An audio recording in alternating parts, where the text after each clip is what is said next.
Shalom, shalom, habari za leo.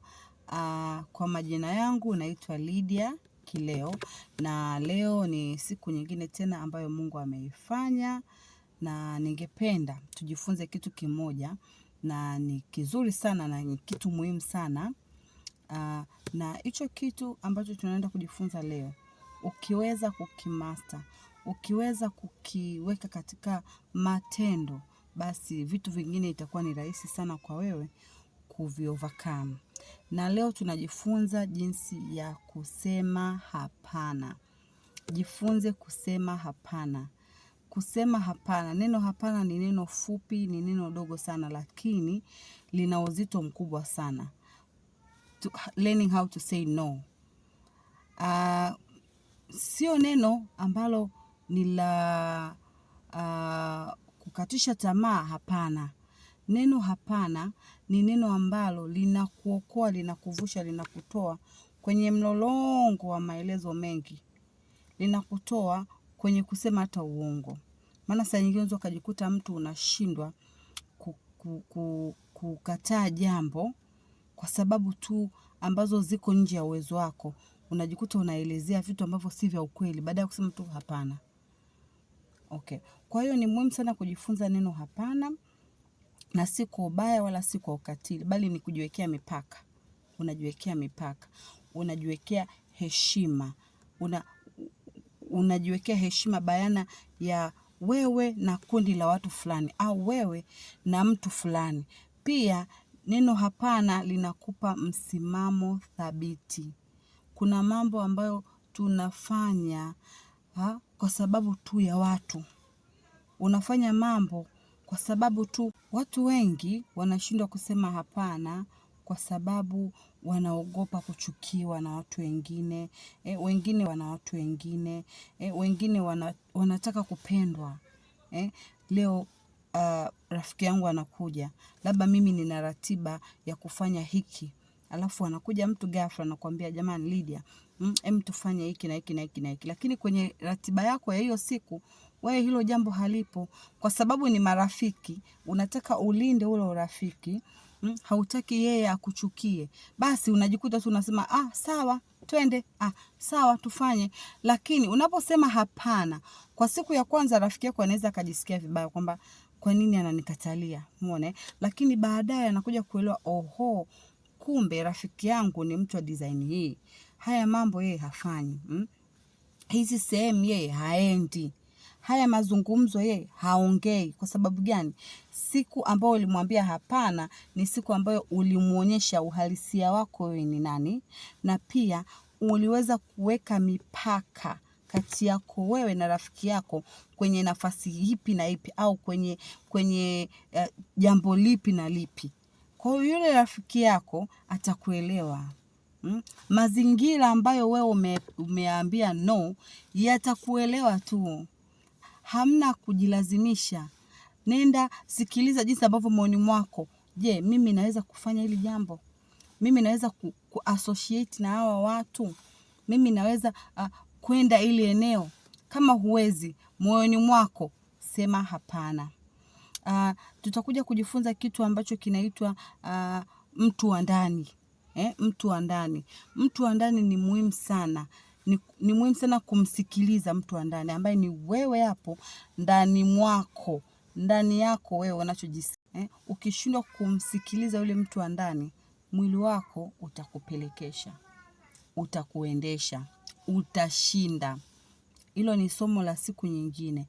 Sasa tukiongelea kwenye kusema hapana, hata Biblia nayo inatufunza jinsi gani ya kusema hapana, jinsi gani ya kujiwekea mipaka, jinsi gani ya kuwa na msimamo katika maisha yako. Ukisoma kwenye Mathayo 5, sura ya 5 mstari wa 37 inasema, ndio yenu iwe ndio na sio yenu iwe sio. Wewe unatakiwa uangalie ndani mwako. Ili jambo, je, ni ndio naweza kulifanya? Je, ili jambo hapana, siwezi kulifanya. Uwe na msimamo mmoja. Usimama kwenye nafasi hii moja. Usiwe moto, usiwe baridi, usiwe kulia, usiwe kushoto. No, uwe na msimamo wako nini? Mmoja. Ukiwa na msimamo mmoja, yule mtu wa ndani yule ni rahisi sana kufata ile ambayo iko sahihi. Lakini ukiwa unayumba yumba, unakuta ili linakupeleka huku, ili linakupeleka, unashindwa kusema hapana. Unashindwa kukataa vitu vingine. Ni rahisi kushawishika. Ni rahisi kutokuwa na misimamo yako. Hujui what is your destiny. Wewe unapelekwa tu. Huyu anaenda huku, mimi naenda. Huyu anafanya hiki, leo anafungua biashara hii na mimi naenda. Unashindwa kuwa na msimamo. Kwa hiyo jifunze kusema. Kwa hiyo zipo faida nyingi sana za kusema hapana. Faida ya kwanza ni kulinda muda wako. Unalinda muda wako kivipi? Ni ngumu sana mtu kuingilia ratiba zako, kwa sababu ameshajua msimamo wako. Kwenye hili eneo wewe hapana. Kwenye hili jambo wewe hapana. Kwa hiyo inakulindia muda wako. Badala ya kufanya mambo yasiyofaa, unafanya yale mambo ambayo ni nini? Ni sahihi. Pia inakulinda na uchovu. Kuna saa nyingine mtu unashindwa kujielezea, uwezi. Hakuna haja ya kuongea sana. Unajua nilikuwa na hii hela nikanunua hiki, change ikabaki kidogo. Kwa hiyo naona kama hii hela nilobaki nayo sasa hivi siwezi kununua hii nguo au hapana. Kuliko kuongea vyote, sema tu I say hapana. Kwa leo sitaweza kununua hiyo nguo. Kwa leo sitaweza kufanya hili. Umekuwa umerahisisha. Umerahisisha mazungumzo, umejilinda na uchovu. Saa nyingine umechoka, hutaki hata kuongea sana. Neno hapana linakusaidia kwenye hiyo nafasi. Pia linakusaidia kufikia malengo yako. Yale ambayo umekusudia kuyafanya kwa huo muda, kwa wakati huo, unaweza kuyatimiza. Hali kadhalika inakujengea heshima binafsi.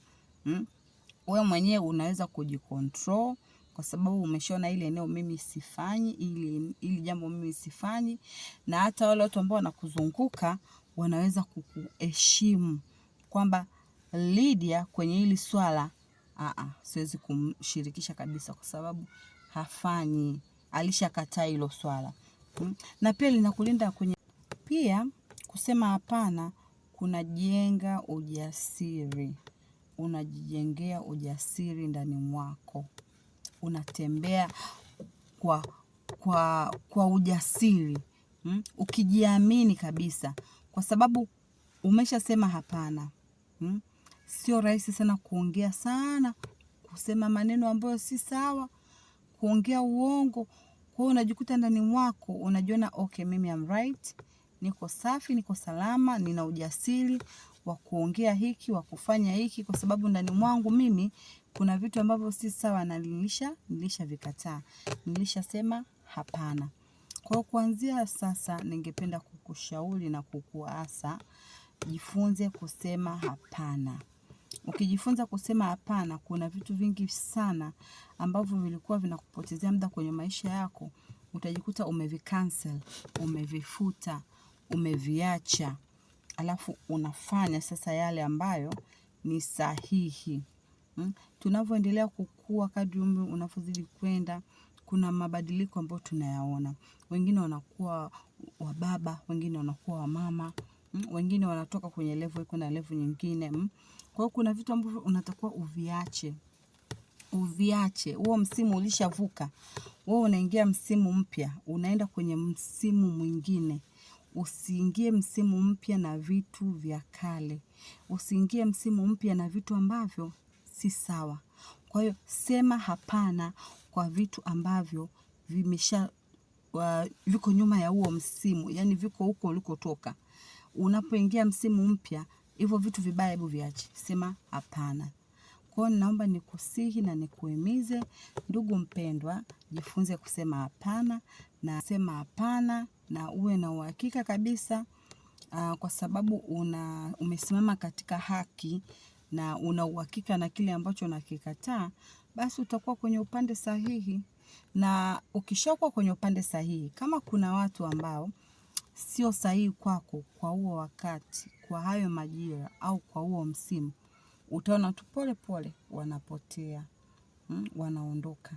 Kama ni mazingira ambayo sio sahihi kwako kwa wakati huo, kwa huo msimu, utaona pole pole hauko nayo, uko kwenye mazingira mengine, unakutana na watu wengine wapya, unakutana na nafasi nyingine katika maisha yako, unajikuta unakutana kwenye fursa nyingine kwenye maisha yako.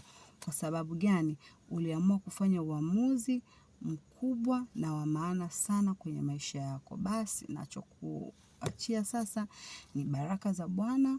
Bwana Yesu akulinde, akutunze, akusaidie na akuongoze na akupiganie ili uweze kusimama thabiti na kusema hapana bila hofu, bila na wasiwasi, na usiogope matokeo yoyote, as long as umesimama katika haki na kwenye kusudi la Mungu.